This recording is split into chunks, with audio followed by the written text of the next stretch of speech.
Aprobado naman ng Senado sa ikatlong pagbasa ang Konektadong Pinoy Bill na layong palawakin ang internet connectivity, partikular na sa mga disadvantaged areas sa bansa. Ngunit isang telco group ang umalma sa ilang nilalamang probisyon ng panukala. Tinutukan niya ni Rovic Manuel.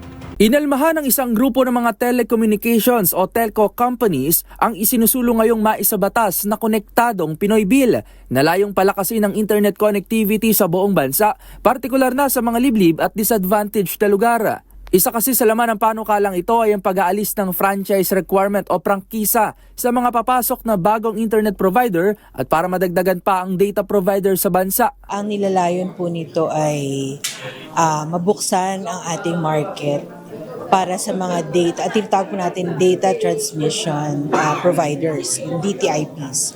So, ino-open po nito market, meaning inaalis po sana yung franchise para po sa mga data providers at inaayos po din nito yung mga ibang components in order to prepare us for the digital age. Ayon sa legal counsel na isang grupo ng telcos na si Attorney Stanley Cabrera VI, hindi umano na konsulta ang telcos na ito nang i-draft ang naturang batas at isa pa umano sila sa mga dumaan sa tamang proseso magkaroon lamang ng prangkisa. Medyo kulang yung consultation. May kita sa amin, we asked na we be invited, no, some of the stakeholders, pero hindi nakapag-participate. No? Kung napag-participate, medyo latter part na lang. Yung, kumbaga, patapos na yung process. So, they went all through that process. Pero after a few years, ito na sasabihin na, okay, di na tayo kailangan ng franchise. Bukod dito, isa pa ang usapin ng malaking multa na maaaring bayaran ng mga maliliit na telco na nakalagay sa batas na aabot sa 5,000 piso hanggang 2 milyong piso kada araw na tanging malalaking telco companies lamang daw ang may kakayanan na makapagbayad. Ang posisyon namin, hindi namin kakayanin yung ganong klaseng mga fines. No?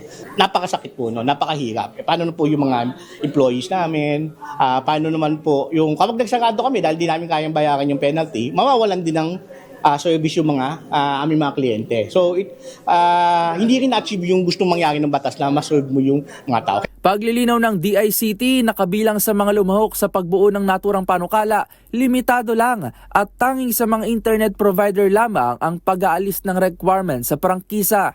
Ang lifting po ng franchise are only for data providers, but not for the telcos in particular.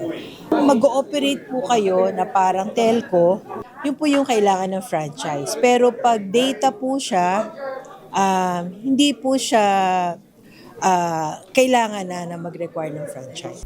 Pagtitiyak ng ahensya, lahat kabilang na ang ilang pang-issue at problema ay aayusin na sa IRR o Implementing Rules and Regulation kung maisa sa batas na ang naturang panukala.